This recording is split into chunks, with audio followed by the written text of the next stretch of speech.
Welcome, everyone. I'm delighted to have you join us tonight for this webinar. I'm thrilled to present to you the concept of inflammatology and understanding the connection in major diseases. My name is Lynn Hall, and I run a medical clinic, New Leaf Wellness, in West Des Moines, Iowa. I am privileged to co-host this webinar along with Rodrigo Rafael, COO of Biotrinetix, and we are honored to introduce you to three amazing individuals: Dr. James Blum from Biotrinetix, Dr. Sahar Swidan from Pharmacy Solutions, and Karen Mellody from New Leaf Wellness. I became acquainted with these three individuals through my personal journey of my youngest daughter, Andrea, pictured there on the screen, with her quest for finding health. My daughter's health and our journey for me alone is reason enough to share. 2 years ago, we lost our oldest daughter, Andrea's only sibling, and as a result of this, Andrea lost her health. We have since learned that the effects of extreme trauma on the body and the mind, whether physical or emotional, can lead to systemic inflammation and a cascade of health issues that manifest into clinical symptoms. After looking for answers but not finding them, it was recommended Andrea take the food sensitivity test, which showed alarming and scary results. But through weekly counseling from Biotrinetix to support her lifestyle changes, the support of the team at Pharmacy Solutions and Sahar, plus Karen Mellody, the provider at New Leaf Wellness, I'm pleased to report my daughter has completely regained her health. What these three individuals did for my daughter, I wish for every single one of your patients that struggle, whether they know it or not, with inflammation of the body. My best advice: tell your patients to take the test. The caring, commitment, and partnership that Dr. Blum and Sahar Swidan give to providers, in my case, Karen, cannot be matched. After attending this webinar, you will be the provider that guides your patients to inflammation-free health, along with the support of Dr. Blum and Sahar. Our journey for this started with one phone call, and that person was Rodrigo Rafael. At this time, I'd like to turn the call over to him. Welcome, everybody. Thank you for sharing your story with us, Lynn. I can personally say that you have single-handedly moved the needle for us to help your patients and to make this webinar a reality for other providers. We can't thank you enough for that, Lynn. That being said, we are thrilled to present today's webinar to the practitioners that have joined, and we are honored to introduce you to the topic of inflammatology. Please jot down your questions that may come up during the presentation. At the end, we will open up the forum to answer your questions. Please locate the chat function in this presentation, because that is how you will be submitting your questions at the end. If you need to leave the presentation or if your questions are not answered, please send all questions to bioteam@biotrinetix.com. Now, let me give you a little bit of background about each presenter. As Lynn mentioned, Karen Mellody is an advanced registered nurse practitioner. She's a bachelor's and master's in nursing. She attended St. Francis Medical Center of College and Nursing, where she graduated top of her class cum laude. She is currently one of the top healthcare providers at New Leaf Wellness Clinic in West Des Moines, Iowa, and she is a member of the International Honor Society of Nursing, Sigma Theta Tau. She is board certified as a family nurse practitioner, and we are delighted to be working with her.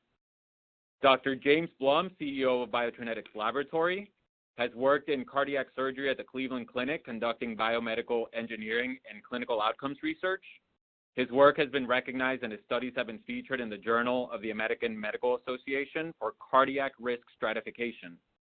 Later, he ran clinical research departments at the Cleveland Clinic, St. Luke's Medical Center in Cleveland, and Eastern Maine Medical Center in Bangor, Maine. He has completed over 100 clinical trials, and he is also teaching epidemiology and research design at the University of New England and the University of South Florida. Our third presenter, Dr. Sahar Swidan, is the CEO of Pharmacy Solutions. She obtained her doctor in pharmacy degree and completed a 3-year biopharmaceutics research fellowship at the University of Michigan. She started her career as a clinical pharmacist for the inpatient head and chronic pain service at Chelsea Community Hospital, and then progressed to director of pharmacy. In 2001, she founded Pharmacy Solutions in Ann Arbor, Michigan. And in addition, she is a clinical associate professor of pharmacy at the University of Michigan College of Pharmacy. She is board certified an advanced fellow in anti-aging and regenerative medicine, and an internationally known speaker in the areas of pain management and bioidentical hormone replacement therapy. She is the author of several books, articles, and patient educational material in the areas of pain management and functional medicine. Without further ado, I present to you guys Karen Mellody, nurse practitioner from New Leaf Wellness. Thank you, Rodrigo. Welcome, everyone. Being a provider at a wellness clinic has opened my eyes to patients needing support with lifestyle changes. 70 to 90% of chronic diseases are preventable. I work with patients every day helping them to know their health issues and that critical part that starts in the gut. I teach them to nourish their bodies appropriately. I help them move into an active lifestyle. And I teach them to treat their bodies on a regular basis with an inflammatory changes to their body. With the support of Dr. Blum and Sahar, my patients are most satisfied with their outcomes. They are able to achieve optimal results in other wellness programs because we have been able to treat their inflammation in the body. I've been able to successfully move patients into the healthier lifestyle and conditions. I have come to learn that Dr. Blum and Sahar are key to the success of my practice. And at this time, I would like to turn it over to Dr. Blum.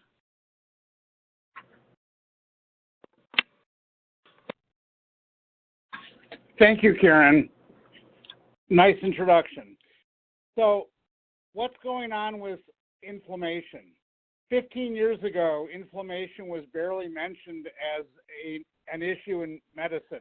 Today, every known chronic condition and autoimmune disease is described as having an inflammatory component. And much of the recent research is all about inflammation. So where is this inflammation coming from? It turns out that as we have discovered where this inflammation comes from, it comes from intestinal permeability in the small intestines. So there is a compound called zonulin, which is upregulated and latches onto the enterocytes in the small intestine, which open up the tight junctions in the small intestines. And this allows undigested small particles to move from the lumen into the bloodstream. Because much of the immune system is located on the outer portions of the lumen, the immune cells are activated and they track down these food particles. In the process of doing this gobbling up of the food, it creates inflammation. The white cells release cytokines and interleukins and other mediators which helps the cascade of inflammation. Also in this process, huge amounts of free radicals are deposited in the system, and of course we all know that they have to be counteracted with antioxidants. So the process starts with this compound called zonulin, and the next question we ask is, what are the triggers of zonulin? So the most important are three: environmental toxins, foods, and stress, our own stress. Environmental toxins include the organophosphates that come from insecticides and pesticides, and chemicals from various manufacturing plants. Foods in this context are considered toxins because reactive food species act just like other toxins do. And the third trigger, of course, is stress. So one of the things that individuals like Karen and Sahar deal with is reducing the amount of stress in their patient's load. So how do we identify the foods that are reactive? We run a blood test against 90 foods, common foods, that we identify as reactive, ranging from mild to moderate to severe. Once those once those foods are identified, we can take them out of the system.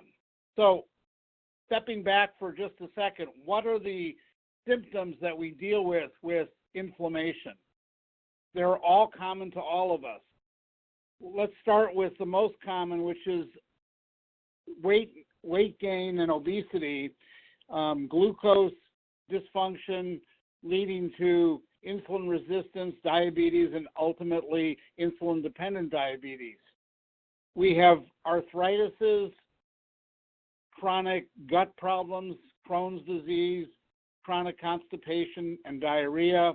We have pain syndromes that result from arthritis or soft tissue pain like fibromyalgia. We have migraine headaches and other neurological problems. We have behavioral issues, irritability, depression. So these are the type of things that we're dealing with when it comes to inflammation as symptoms. Now, this is beginning to sound like every one of our patients, but it's not quite. So in the process of our blood test, we include compliance coaching, because that's the most important portion of the blood test, is making sure that individual patients remove these foods so that we can reduce inflammation. The process takes about 4 months to go through. We meet with each patient on a weekly basis to get them started, and we do it as a team with the pharmacy solutions and help and input from individuals like Karen. At this point, I'm going to turn it over to Sahar, and you can ask questions later.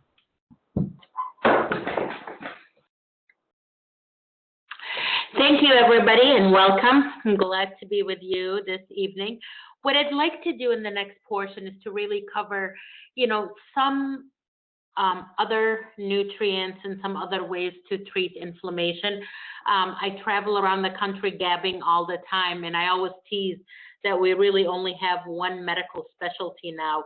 I call it inflammatology, because we can almost trace every disease to inflammation now, whether it's cardiovascular disease, gut inflammation, autoimmune illness, and things like that. Rodrigo, why can't there we go. Okay, now it's working. It's just a little bit delayed. Like really delayed.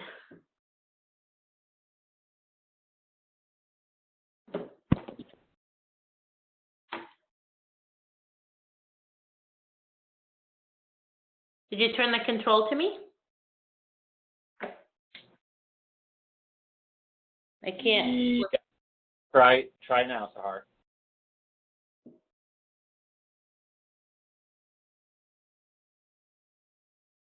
There we go. Thank you.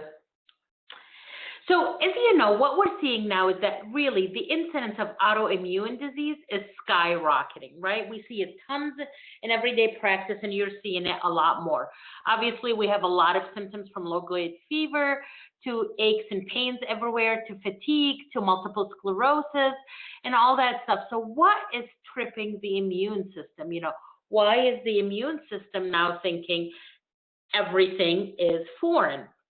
Well, there's a lot of issues with that. So now, more and more we see Hashimoto's thyroiditis. It's like an epidemic. The adaptive and the innate immune systems are going nuts. And it's probably due to some of the genetics, environmental triggers, infections. We know there's definitely a lot of, viruses, bacteria, mold now toxicity that has been associated with really immune dysregulation. Definitely food. Unfortunately, with all these foods being genetically modified and all these pesticides that we're putting on our foods, really the food, everybody thinks it's a foreign object now. Food does not look normal to the body.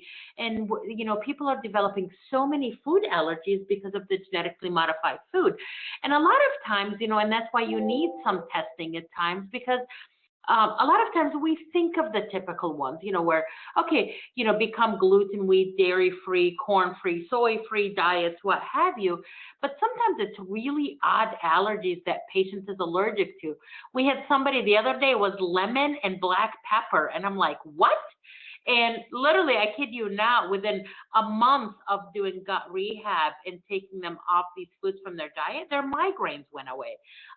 So sometimes sometimes it's so simple like that, but then it's not. We did the typical clean your gut and diet and the typical offenders. So that's why sometimes testing is very important to really know what you're dealing with.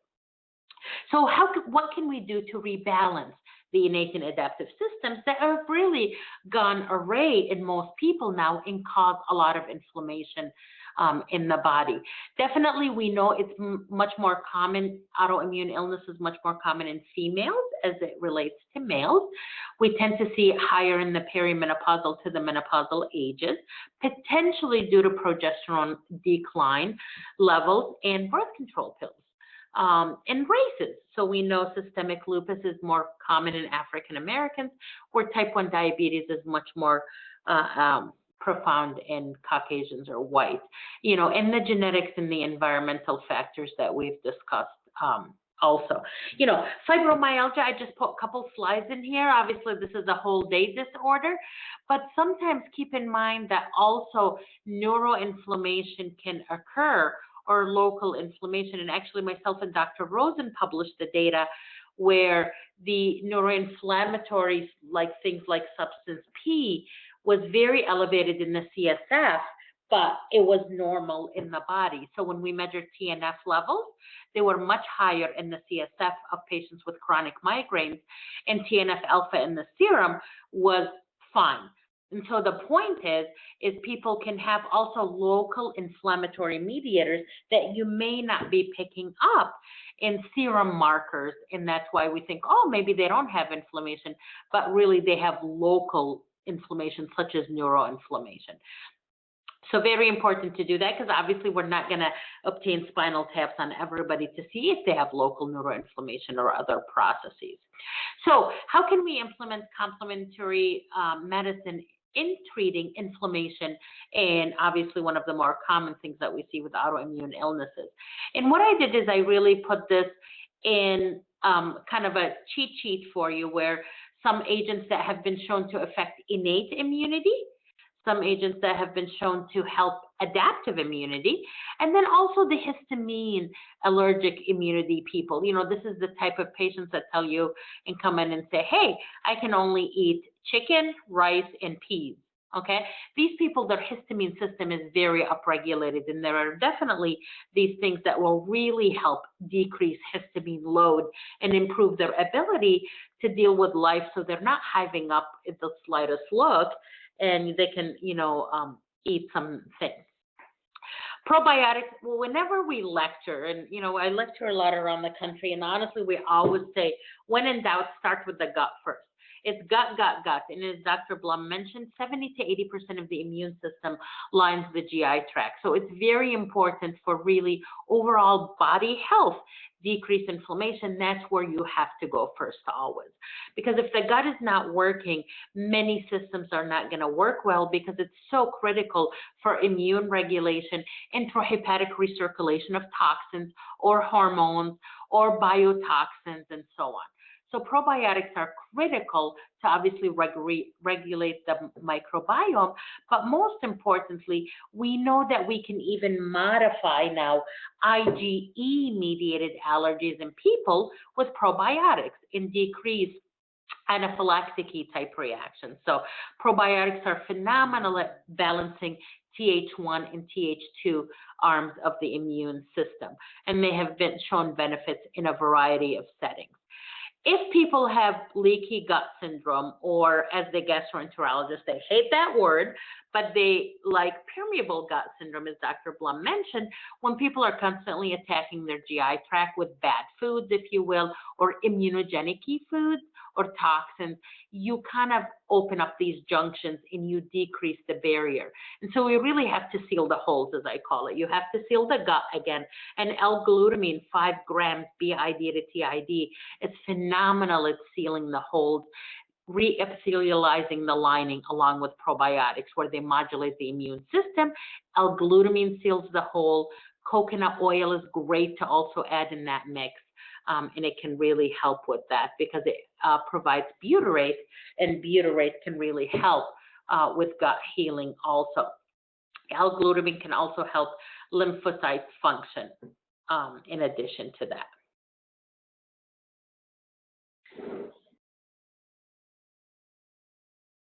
Proteolytic enzymes, a lot of times, I call it everybody's on vitamin PPIs. Everybody's on a PPI. So we have taken most people's ability to secrete acid, which, as you know, it's critical for food digestion, which can also decrease the immunogenicity of food. So very important when you're dealing with a gut rehab system is to really probiotics, L-glutamine to seal the holes, and proteolytic enzymes. And there's a variety on the market that can really help digest the food, make it less foreign to the body, and the body can better utilize the nutrients from the food that they're consuming also. Betaine can replace people that have achlorhydria or hypochlorhydria, so betaine hydrochloride with pepsin, phenomenal for really helping people replenish the acid that they no longer make so they can better digest foods and make foods less immunogenic. And they've looked at it with Hashimoto's thyroiditis even. Omega-3 fatty acids, fish are your friends per se. So very important to really balance your omega-6, 3, 6, and 9. A lot of times we always just talk about omega-3s because the Western diet is so high in omega-6s, but it's very important to really balance all of them. And the neat thing is we have some specialized tests that really tell us with patients, hey, what are they truly deficient in essential fats, and we can replace them accordingly. But again, you can almost Google any study and see that fish oil can be helpful in a variety of disorders, obviously inflammatory type stuff from lupus to arthritis to Sjogren's to dry eyes and what have you. So very important. Other oils such as borage oil or gamma-linolenic acid, more of an omega-6. Again, very important to really see that, and it was shown in some trials to decrease even joint pain and stiffness by as much as 36%, taking 1,300 milligrams a day. So again, critical, even omega-6s can be very helpful as long as they're all in balance because they can all be anti-inflammatory and helpful for that. Gamma-linolenic acid, evening primrose oil has roughly 7 to 10% GLA. And again, rheumatoid arthritis, 540 milligrams twice daily was very effective in helping reduce the symptoms of arthritis. We're not going to belabor the point of vitamin D, as we all know. Everybody, vitamin D, obviously it's a misnomer. It's really a hormone, not a vitamin, but very critical for immune system regulation, for decreasing pain, for modulating that, helping sleep, and just making sure that your immune system is as healthy and as efficient as it could be. Similar to the fish oil story, you can almost Google any study and find some data on it. This one, even in multiple sclerosis, if you have optimal vitamin D levels, 40% reduction in MS in women by having optimal vitamin D levels. And again, you got to make sure they're optimal levels. We really like blood levels between 50 and 60. Sometimes I crack up because, a lot of patients come to us and they'll say, my doctor said my level is normal, and their level is like literally 29 is low and 30 is their level, and they say, oh, it's fine, it's normal. Again, you really want it at optimal levels, which is 50 to 60. Coenzyme Q10, I always say that patients with chronic inflammation and chronic pain are basically on sympathetic overdrive, and really they use up a lot of their cellular storage of energy. CoQ10, literally 1/3 of mitochondrial energy, which is every cell in the body, as we all know, literally uses CoQ10. The other problem is many drugs cause coenzyme Q10 deficiency. Obviously, the biggest culprits are the statins, which decrease CoQ10 levels in the body by as much as 70%. Metformin and other antihypertensive and anti-diabetic agents do that. Well, that's 80% of your population now that it's either on a statin, an anti-diabetic, or an antihypertensive. So very important to replace CoQ10 because they're very important, not for just cellular energy, but also for TNF attenuation, immune modulation.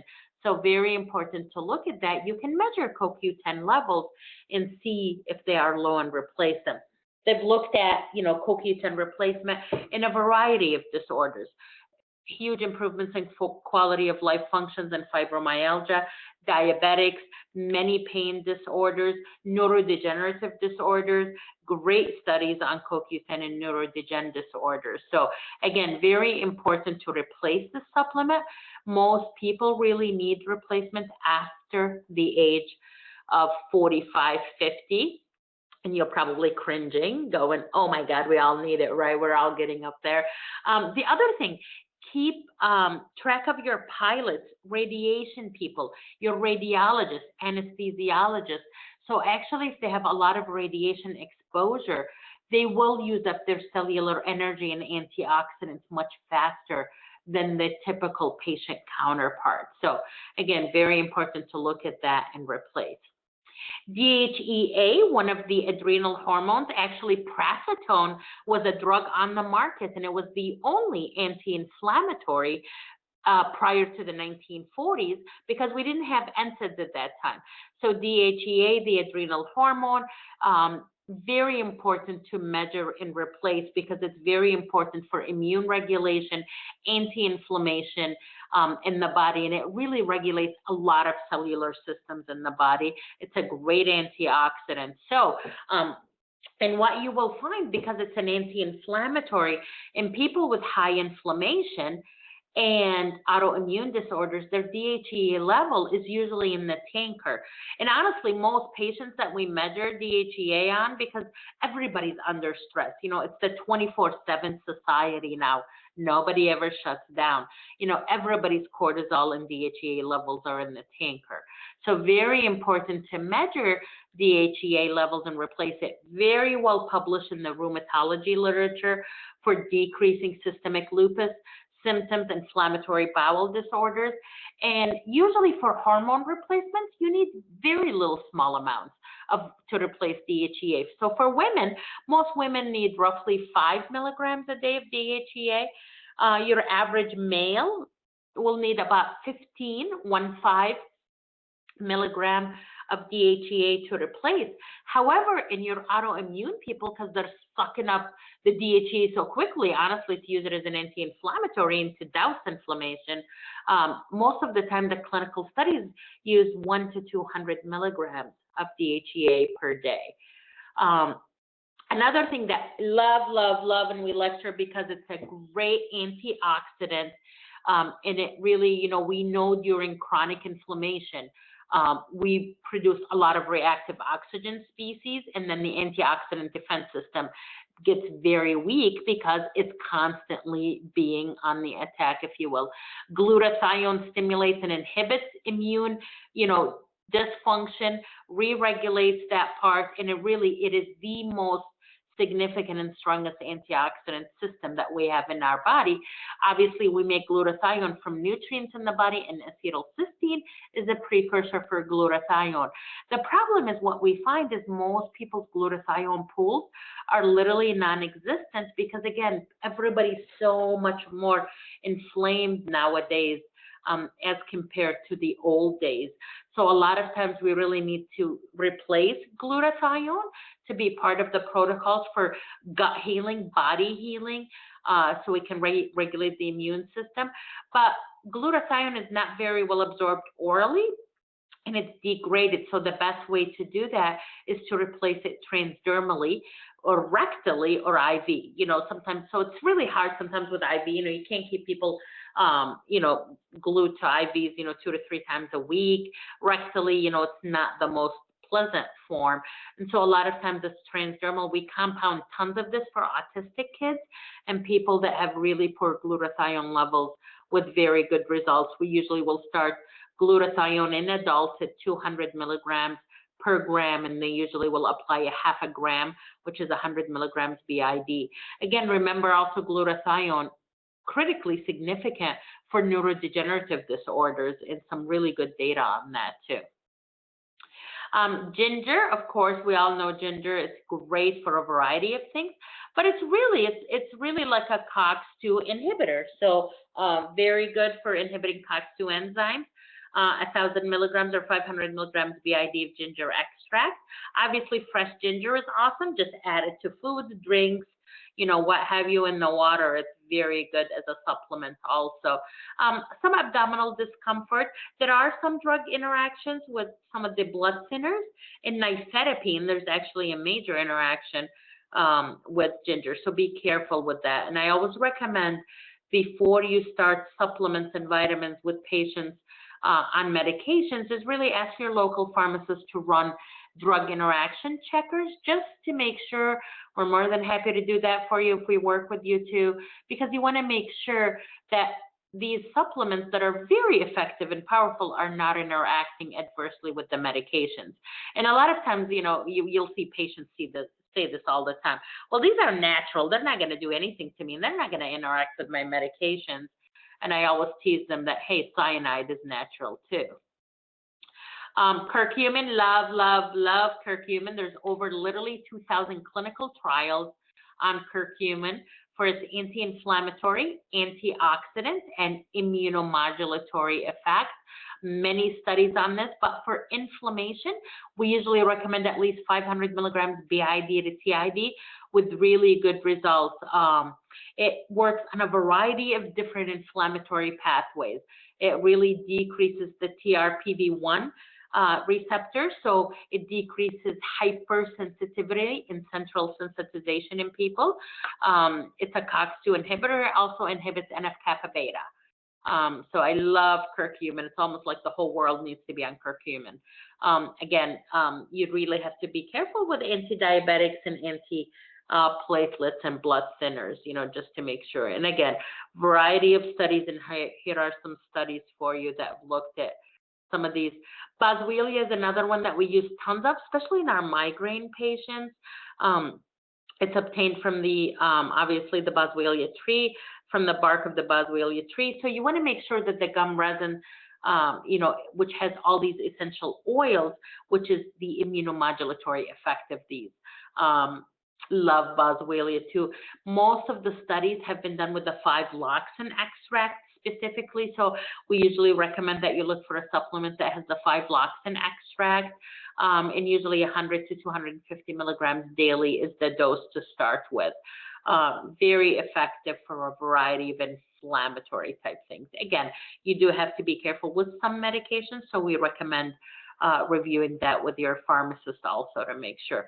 But very effective in some of the clinical trials. I mean, 82% of subjects achieved remission with Boswellia as compared to 75% taking sulfasalazine. So, you know, a lot of times we never recommend that patients come off their drugs automatically or anything, but if these are used, definitely to work with their providers to see if this is helpful and if potentially a medication taper might be warranted if they would like. MSM is another one that I love. It is a metabolite of dimethyl sulfoxide, which we learned this from our veterinary colleague, one of the probably most powerful anti-inflammatory agents that we have. Studies have looked anywhere from 1 to 6 grams in studies for decreasing a variety of inflammatory conditions. Asthma, great results with MSM and asthma. Again, it's a universal anti-inflammatory. Pretty mild, some GI side effects, no drug interactions, which is really nice. Resveratrol, or the French paradox, if you will. Again, very important for actually immune regulation and brain health. So 250 milligrams is the dose that we learned from mice that was very effective for immune modulation and anti-inflammation. So it really has a lot of, regulatory effects, where we used to think it was mainly kind of for brain health and for the fountain of youth, if you will. But come to find out, resveratrol obviously has a lot of antioxidants and immunomodulatory properties. SAMe, or adenosylmethionine, very effective. It's literally used in hundreds of biochemical reactions in the body. So I'll give you kind of a clinical snip. If patients have the MTHFR gene, and if they have a single copy, as you know, they're not as efficient at methylating their B vitamins, and they can't carry out a lot of the methylation reactions in the body. If they have double SNP of the MTHFR gene, well, they're really, they're double challenged, if you will. And so the reason why it's so critical, because methylation reactions are critical for hormones, neurotransmission and neurotransmitters, people making their happy hormone, proteins, phospholipids, drug detox, medication detox, and toxin detox. So if people can't methylate in sulfarates and all these other things, really their body is very toxic and they're not working well. And if they don't detoxify, the inflammatory cascade is going to continue. So if they are methylation challenged, giving them SAMe to start 100 to 200 can be very effective for pain, which is what we're talking about here. And lots of data on it. It is the #1 drug, because in Europe it has drug status. It's the #1 drug for pain and depression in the European countries. It's also very good for making your happy hormones, because you can methylate them in, a reaction occurs that's called neuromethylation, where you make your happy hormones per se. And many clinical trials shown that SAMe orally is superior to placebo and comparable to NSAIDs, including the COX-2 inhibitors for decreasing symptoms with osteoarthritis and things. Many studies on this, and it's very well studied supplement. So I love SAMe in people that need it. Now, for the histamine people, the ones that are kind of the high V people, as I call them, people, you touch them and they have dermatographia and stuff. Chromalin sodium, actually orally, 200 milligrams QID. It's a great mast cell stabilizer and a degranulation inhibitor. So it can really decrease the histamine attacks on the body. So chromalin sodium, 200 milligrams QID, along with vitamin C, 2 grams, sometimes can be very effective for lowering the histamine load on people. Another one is ketotifen. I love ketotifen. It's an antihistamine and a mast cell stabilizer. It used to be commercially available, but it's no longer available. And we compound it now for patients because it can be very effective for decreasing the asthma attacks, anaphylaxis, and a variety of mast cell disorders. So 1 to 2 milligrams of ketotifen BID, used a lot by immunologists for that purpose. Obviously, all nutrients are very important for immune function, but I wanted to focus just for a minute, because of time constraints, really mainly on selenium, which obviously mainly we get it from broccoli, garlic, and selenium accumulating plants. Actually, the best way to get your selenium is in Brazilian nuts. 1 to 2 Brazilian nuts will give you the 200 micrograms of selenium that you need.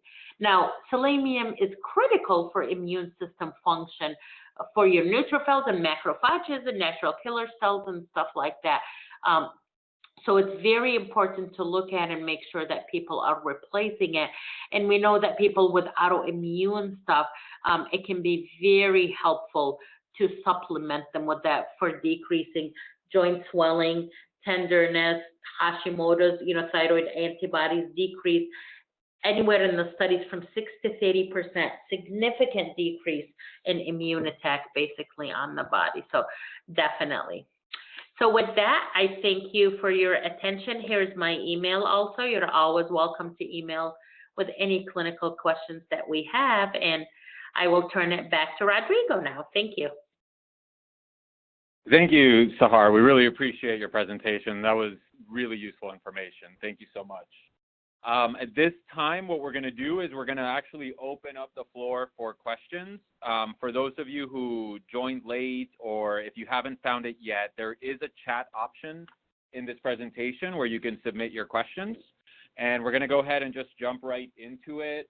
We had a few questions come in during the presentation. They asked if this is being recorded, and absolutely, we are recording this, and we will be sending you the email link so you can view this at your own time along with the slides. We're also going to be sending you an email link with documents for you to download for your practice if you'd like. They're patient documents and documents that will help you as a provider.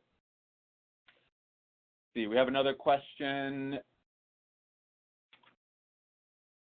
here for all of us. How do we sign up to replicate what New Leaf Wellness Clinic is doing? So right here is our contact information. Here you'll have Karen's information, Dr. Blum's and Dr. Swidan's as well. So you guys can contact each presenter individually if you have questions, or if you want to sign up with our laboratory. It's bioteam@biotrinetix.com, and the phone number is right there on your screen as well. If you want to sign up and do some of the supplements that Sahar mentioned in her presentation, I believe they compound everything in her pharmacy as well, so you can reach out to her there directly as well. Another question coming in, is there a cost to providers to get started? Absolutely not. Now, we do have one more question. It's directed to New Leaf Wellness. So Lynn and Karen, you guys might want to handle this. Have you guys used other labs for food sensitivity testing? If so, why would you recommend Biotrinetix over another lab? We have used other labs in the practice, and we've decided to go with Biotrinetix because, first of all, Dr. Blum is amazing, very personable, very much a hands-on kind of guy. And you, Rodrigo, and then the cost, very affordable. So that was the reason we made the change. Awesome, great. Thank you for that, Karen. We've been asked what is the turnaround time on our test results. It is 2 business days. And let's see if any other questions come in.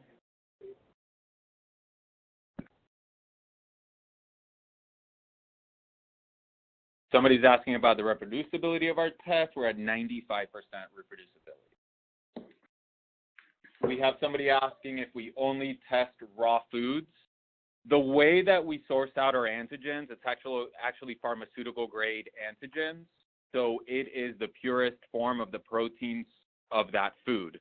So we get asked all the time, you know, we test organic versus inorganic. And when it comes to antigen production in the pharmaceutical world, you're looking at the purest form of the protein. They isolate everything else. So it would be the equivalent of organic, if you will. Currently, we are offering a 90 food panel. That is the most foods that we can test for right now, but we are looking to add additional foods in the early parts of 2018. We're getting asked what antibodies do you use to test. We're looking at total IgG, so that includes all the subsets of IgG, and we look for an antigen binding reaction between the foods and IgG antibodies. IgG antibodies obviously have shown to correlate with inflammatory reactions in the body. So that is what we feel is the most reproducible, the most stable type of reaction when it comes to testing for food sensitivity. Currently, we're not testing for molds or fungi, but we are going to be looking to add that in with the additional foods in the upcoming year as well.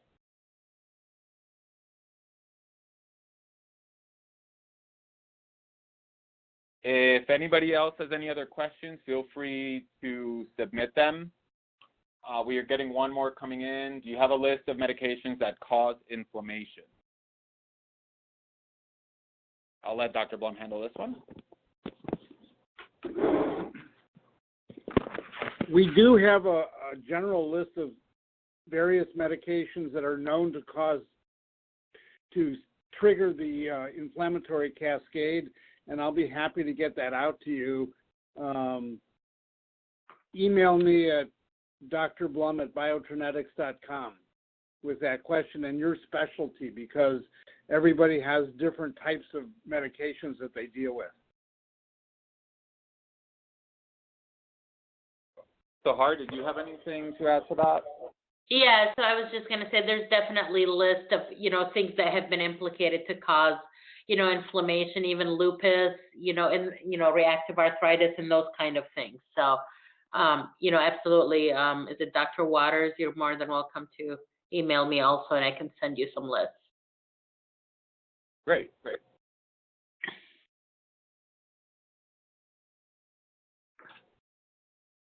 Well, I believe that about wraps it up. We don't have any more questions coming in, but if anybody joined in late, if you have any questions, feel free to email us or any of the presenters that you see on the screen.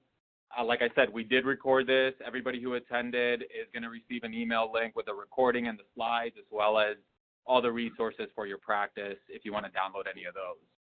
We want to thank everybody for joining us. Thank you, Lynn. Thank you, Karen. Thank you, Sahar. Thank you, Dr. Blum.